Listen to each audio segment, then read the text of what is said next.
From DLA Piper, this is the Beyond the Curve podcast. In this episode, Fenimore Fisher, DLA Piper's Chief Diversity and Inclusion Officer, is joined by Kenji Yoshino, Director of the Center for Diversity, Inclusion, and Belonging at NYU School of Law, to discuss what it means to be an ally during this time of racial, economic, and social crisis. Hello, everyone. My name is Fenimore Fisher, and I serve as the Chief Diversity and Inclusion Officer for DLA Piper. It's my honor to be chatting today with Kenji Yoshino. Kenji is the Chief Justice Earl Warren Professor of Constitutional Law at the NYU School of Law. He also serves as the Director of the Center for Diversity, Inclusion, and Belonging. And he's the author of a book that I have been rereading these days entitled Covering the Hidden Assault on Our Civil Rights. Kenji, it's great to be with you. Shall we get to it? Let's do it. Let me first say that it's such an honor on my part to be talking to you, Fenimore. I think you're more unique than rare, as I mentioned to you in an earlier email, for having both a really strong background with D&I issues in academia and in the for-profit sector. So I really look forward to learning from you, as I always do in this conversation.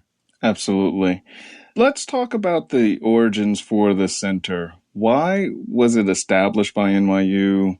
What do you see as the primary purpose today as well as in the future?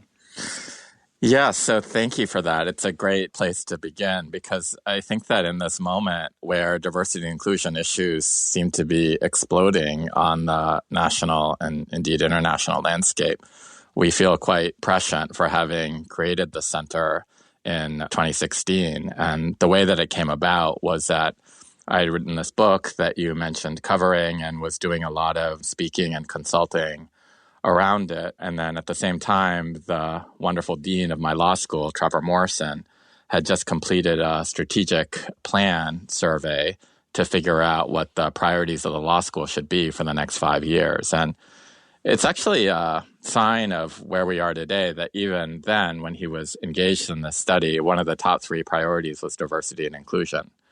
So he came to me and he said, Kenji, I know you're feeling overwhelmed by the amount of stuff that you're being asked to do here. We can help with that and give you more administrative support and a platform and fellows and students who are interested in working with you.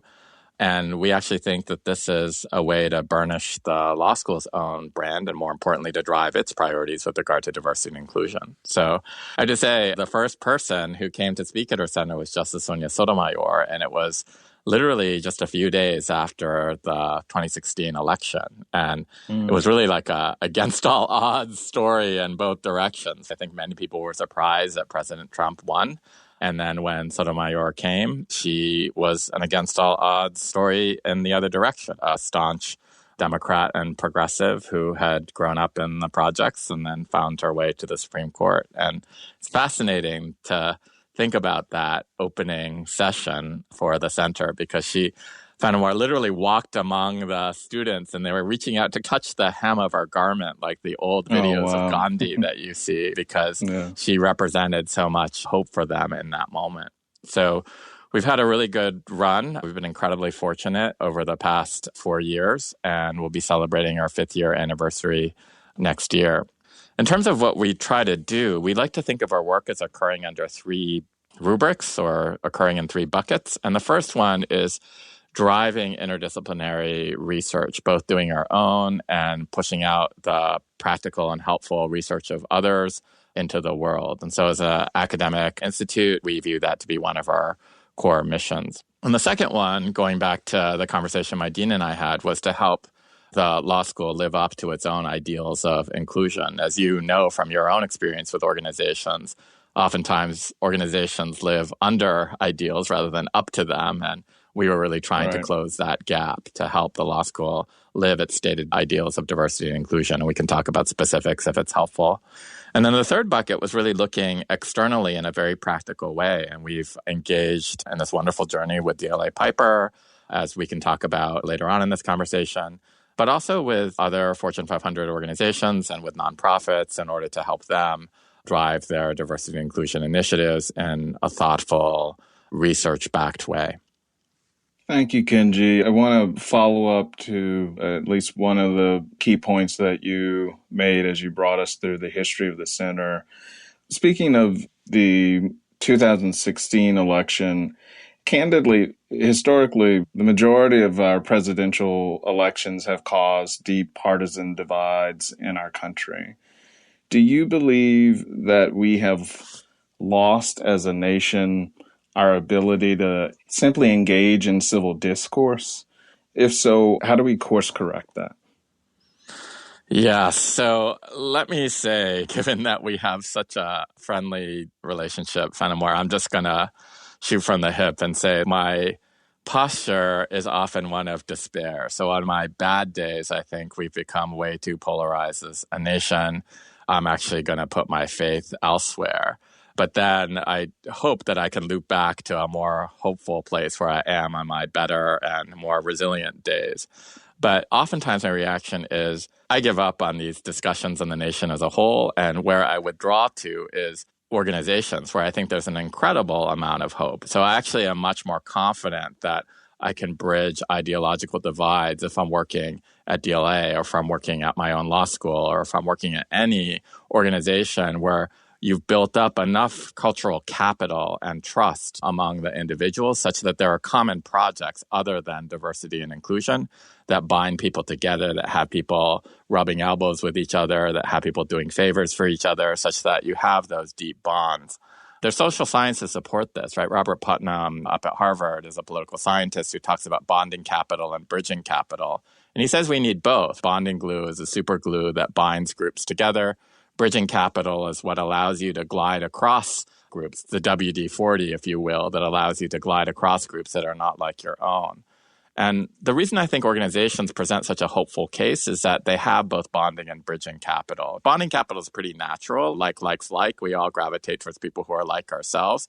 And we have that even at the national level. I think what organizations have that we don't have at the national level is this bridging capital of feeling like we can actually reach across to people who are very different from us and collaborate with them on projects. So at the law school, I constantly have to serve on committees. I'm co-teaching with people. I'm in faculty workshops with people who don't share my views. And that iterative process of collaboration allows us to create these bonds so that the only time we're talking to each other is not when somebody's ox is getting gored or when we're having a very high temperature conversation about diversity and inclusion issues. I think that's what we don't have at the national level. So if I pivot now back to the national level where we started, and I try to speak in a more hopeful vein, I think the national level can learn something from organizations, which is to say that organizations thrive because they not only have bonding capital, they have bridging capital. At the national level, we have plenty of bonding capital. Everyone is actually super glued to their own partisan beliefs, for example.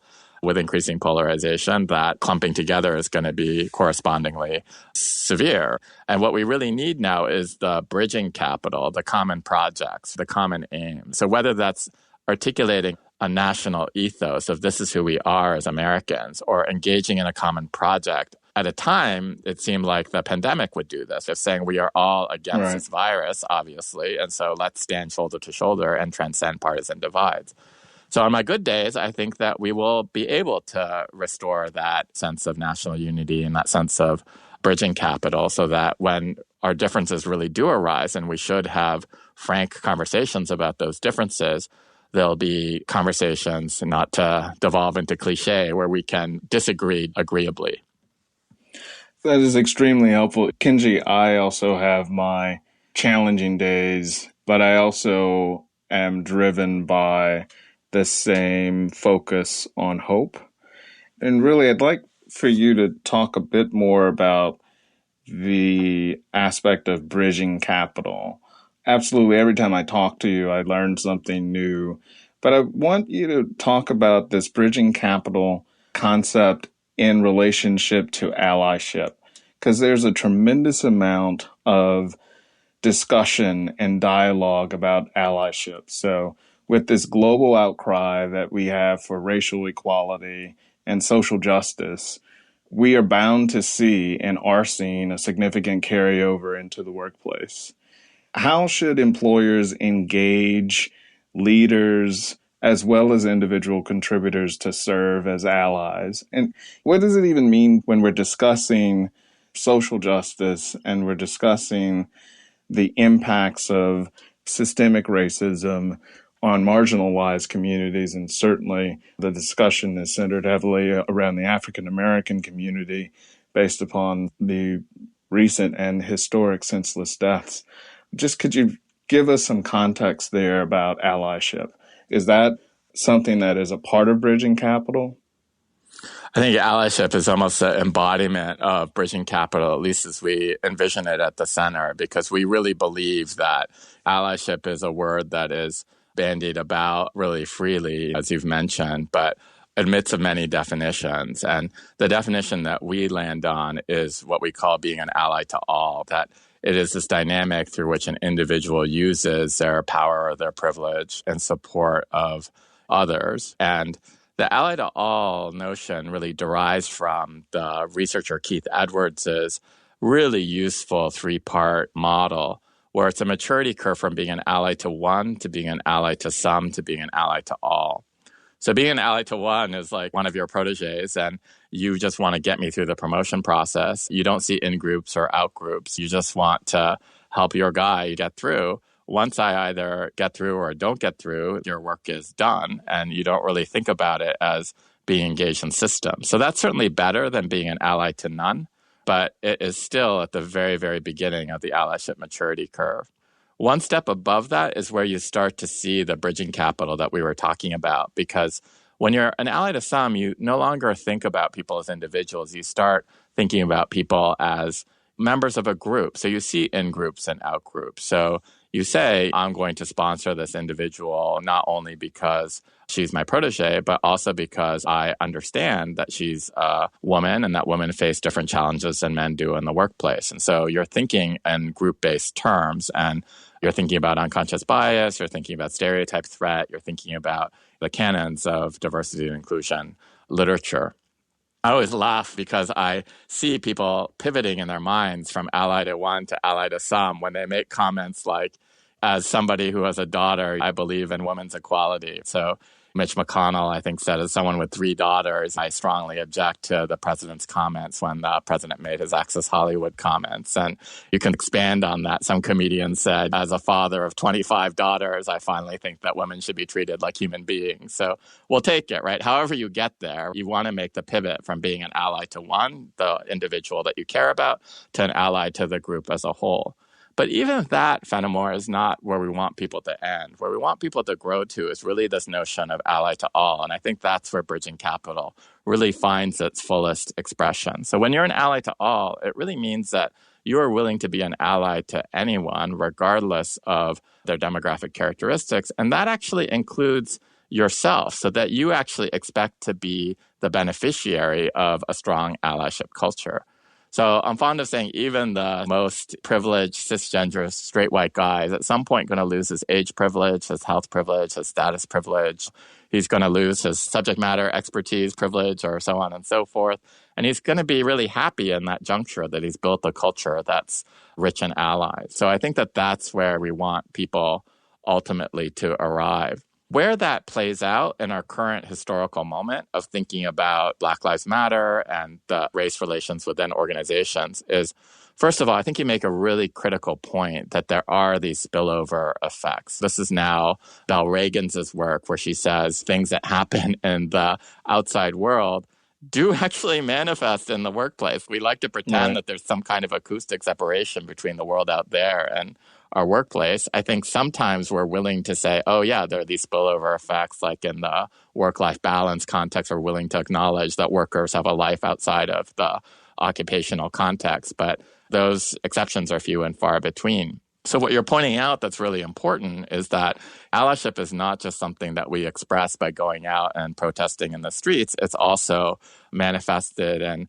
how much we step up to stand shoulder to shoulder with our African-American colleagues in this particular time, because you can bet that the trauma of these murders is going to hit those colleagues as a general matter more than it's going to hit as a general matter people of other cohorts. One of my favorite D&I practitioners once said, when someone said, why are we having so many town halls on race? We make semiconductor chips. This is not what we do for a living. We're not race relations experts. So why do we have to talk about this? And her response was very calm and very cool. And she said, how much work did you get done on the day after 9/11? And the answer obviously was none. So she was saying, I'm just universalizing the experience of this particular group. And so for African Americans, this is like one 9/11 after another. Every time we read about another George Floyd or going all the way back to Trayvon Martin and then earlier and earlier for that, it's really 400 years of this. So I think that that's a really useful reminder that things in the outside world do not stay outside. They spill over because we're human beings and we don't leave all of that at the turnstile when we walk through security at our workplace. And so speaking more tangibly about how leaders can be allies to African Americans and their organizations, and one question that we often get asked is, okay, kind of cool model. This is great. Ally to one, ally to some, ally to all for it. We can talk more about the details of that if you want. But the $1 million question, what at least I am old enough to think of as the $64,000 question from an old-timey game show, which most millennial listeners will never have heard of. But what I think of as a $64,000 question is, how do you get from one stage to the other? And the way we do it, which I think is the most direct answer to your question, is through what we call the empathy triangle. So imagine a triangle. There's the ally, there's the affected person, and then there's the source of the non-inclusive behavior. So in that situation, it's either I saw it, it happened to me, or I did it. And so how do we actually, as an ally, engage with people in this triangle? So for leaders dealing with their, for example, African-American colleagues in this time of Black Lives Matter, you need to ask yourself a set of questions pertaining to each vertex of that triangle. So first, with regard to yourself as an ally, the questions you have to ask yourself are things like, what are my motivations for acting? Am I trying to be a savior here? Am I trying to get cookies, get approbation? Am I trying to virtue signal?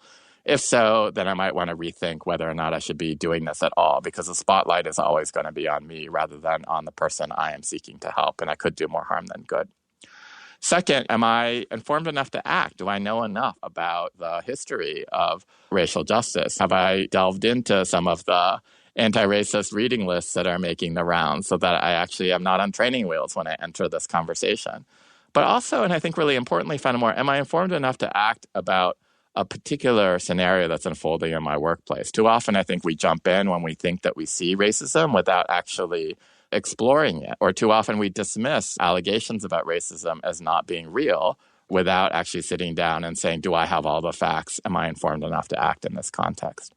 And then finally, am I behaving in a systemic way? Am I intervening in a way that's not individual but systemic? So rather than saying I'm just going to fix this one particular thing, thinking about what you can do to improve the system as a whole. So rather than going and comforting the African-American colleague, saying to the organization, are we going to change our hiring goals for African-American employees? Have we donated to the LDF or the NAACP or to the Equal Justice Initiative or any other organization that's doing anti-racist work? Is there something that we can do that would affect more of the systemic issues that are in play? Because this is not about individual racists. This is a systems level problem and requires a systems level response. I'll go over the other two really quickly because I realize this is like the frozen centuries of time answer to a very succinct question. But with regard to the affected person, the main question I want people to ask as leaders is, am I helping this person in your prompt, the Black colleague, am I helping this Black colleague as he or she wishes to be helped rather than as I wish to help them? So I think too often as allies, we help people as we deem fit to help them rather than taking the extra step of sitting down with them and saying, can I be helpful in this circumstance? And if so, how? They may reject you as an ally. They may say, no, I got this, I'm fine. But you still accomplished some work because you've outed yourself as an ally who cares about the work and who's invested enough in them to reach out to them. So they've banked you for a future occasion in which they may really need to pick up the phone and ask for your help. If they say yes, then you can actually strategize together about how to go forward. But too often in working with organizations, I've heard some version of the oh, a Black colleague was being subjected to a microaggression in a meeting, so was repeatedly interrupted or was talked over or was given a menial role like note-taking rather than a seat at the table. And then, so I stood up as an ally and I spoke up and I said, I'm sure this individual doesn't appreciate being treated that way. And then later on, if you actually talk to the affected Black individual, the Black individual was like, I wish that hadn't happened because I had this. I actually knew exactly what to do. And so this person actually thought they knew better than I did and rushed in where angels fear to tread. And also, I kind of just wanted to get through my agenda for that day, and I didn't need this whole meeting sidetracked by a diversity and inclusion conversation. Now, of course, sometimes there are times when the racism is so egregious that you have to act. But when you do that, allies, please intervene on your own behalf. Say, as someone who's invested in an anti-racist, inclusive culture, I object to what happened, rather than putting words in somebody else's mouth or acting as if you're behaving in a particular way at somebody else's behest. And then finally, and most controversially, you have to be an ally to the source of non-inclusive behavior. And this, boy, Fenimore, gets people's hackles up. People get really riled up when I say this because they're like, why on earth should I have to be an ally to the woman in Central Park who calls the police on an African-American individual who's just bird watching, for goodness sake? And going back to my earlier answer about my hope for organizations and my despair about our national landscape, I'm actually not saying that you need to be an ally to that woman in Central Park, but I am saying you need to be an ally to the source of non-inclusive behavior within your organization who's defending that woman. And you need to be able to take them aside and have the conversation with them about why you think that that is not the right position. Because if you don't do that, then that person either goes on his merry way or her merry way, thinking that nothing is wrong, or alternatively gets ostracized or shunned by the rest of the organization and gets bitter and kind of doubles down on their position. I still get pushback even when I modify it by saying this is a point of departure, not a point of conclusion, that if the person is a recidivist and keeps engaging in racist behavior, you can escalate and ultimately detach from that person. But it's a point of departure to show that person the respect. But the thing that always lands the plane when I get resistance is the following point, and I'll end here. This is a game of musical chairs. You do not, as a leader, have the luxury of simply sitting in the ally position all the time. Sometimes you will be the affected person, and sometimes, and it's a question of when, not whether, you yourself will be the source of non-inclusive behavior. So when you are the source of non-inclusive behavior, imagine if something comes out of your mouth, as has happened to me, and we can go into all the embarrassing details if you want. I've done this myself routinely. I am really glad when I happen to say the wrong thing that I've built a culture rich in allies around me, because then people will say, this is a bad thing that Kenji did. Kenji is not necessarily a bad person. We can engage with him and engage in a growth mindset and help him grow past that. Well, I also thank you for that. I have a host of embarrassing details, but let's see if we get invited back and we can have some additional time to share. But I have one final question, and it's a follow-up. Kenji, as you know, I started my career in civil rights working for the Rainbow Push Coalition. And one thing that was just pounded into my consciousness is the fact that society doesn't change when just people change. Society changes when both people and the law change. And as we know, and it's well researched, that African Americans have been at the forefront of fighting for equality in this country, but have not been the immediate benefactors of those efforts. How do you build in this moment, which we've got to transition and turn into a movement, how do you build trust with that backdrop through allyship models? Yeah, I think that's such a great place for us to end, because I do think that it's really important that ally to all not turn into all lives matter or this kumbaya of we all just need to learn to get along and all of our pain is equivalent. And other research that I've done, I talk about covering and the degree to which people need to edit or downplay outsider attributes. And I think it's really instructive that on the one hand, everybody covers so that no cohort is immune from the covering demand. But on the other hand, the incidence of covering is really much, much higher among some cohorts other than others. So that the percentage of straight white men who reported covering was 45%. The percentage of African Americans who reported covering, needing to mute or downplay or modulate their identity to fit in at the workplace, was 79%. So it's a really drastic differential. So what I like to say is no cohort is immune from covering. Everyone pays this tax, but the tax is not levied evenly across people. And so I think that we need to carry the same insight over to the allyship context, where the notion is we do want people to be allies to all, so that we do want this to be a general posture of sticking up for people and sticking up for each other and allowing oneself to be stood up for when one needs it. But let's not labor under any illusion that everyone is going to need allies to the same extent. I often get criticized for inviting a kind of pain Olympics of whose pain is greater than who else's pain. Mm-hmm. But I often get accused of partaking too much in the pain Olympics, of measuring one person's pain over another. But I think at the end of the day, we just do need to be able to say that, which is to say, I, as a gay man, as an Asian American man, have suffered many things in my life based on those demographic characteristics. But in the aggregate, this is not the same as the suffering that my African American colleagues have endured, again, as a general matter. And we have to, at some level, be able to prioritize, as we would in any other analytic enterprise, to say, some people have just suffered more than others. And so what that means in the allyship context is to say, as an Asian American, oftentimes the notion is, maybe this is not my time to speak. Maybe this is a time for me to be an ally and to elevate my African American colleagues, to listen, to read more, to reflect more. And that's the only way in which an African American colleague could possibly begin to trust me as somebody who is in a community that has, unfortunately, not a great track record about being an ally to the African American community in many respects. So I need to actually prioritize what needs to be prioritized in this moment. And I need to educate myself. And then I need to make gestures that are both affirmative in the sense of showing people that I'm doing the work and that I'm trying to educate myself and others about these issues.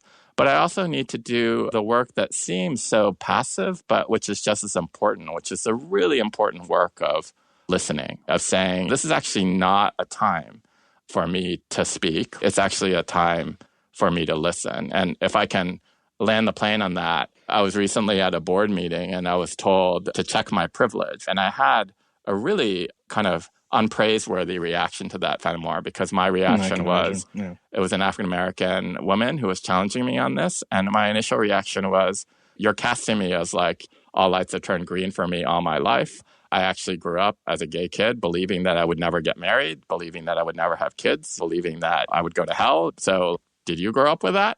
But given actually some of the work that you and I have done together, I checked myself, because we all know in the allyship literature, and I recommend Dolly Chug's wonderful book, The Person You Want to Be. She talks about the hard knock life effect. And the hard knock life effect is that the social science tells us that whenever we're called out on our privilege, our immediate go-to place is to talk about what a hard knock life we have had. And so we don't actually hear what the person is saying. And what my wonderful African-American colleague was saying to me was not, you're a privilege in every aspect of your life, but rather on this particular issue of racism against African Americans that we are talking about today, you are privileged. You have not had to worry about your kids getting shot. You have not had to worry about all the microaggressions that you're going to have to experience. You don't have to worry about speaking up about this and having people retaliate against you because you've triggered some white fragility in them or some Asian fragility in them.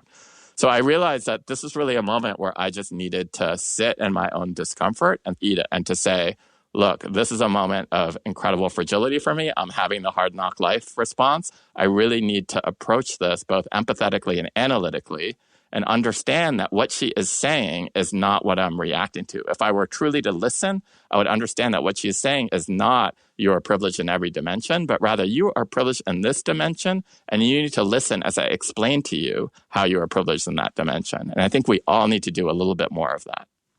Absolutely. Thank you, Kenji, for all that you do. Let's keep hope alive together. Let's keep talking, Fenimore. I know we will, and I cherish that. Thank you for listening to DLA Piper's Beyond the Curve podcast. This podcast does not and is not intended to constitute legal advice and does not create an attorney-client relationship between the firm and listener. All information, content, and materials discussed are for general informational purposes only. No listener should act or refrain from acting with respect to any particular legal matter on the basis of this information without first seeking legal advice from counsel in the relevant jurisdiction. Views expressed by guests are their own.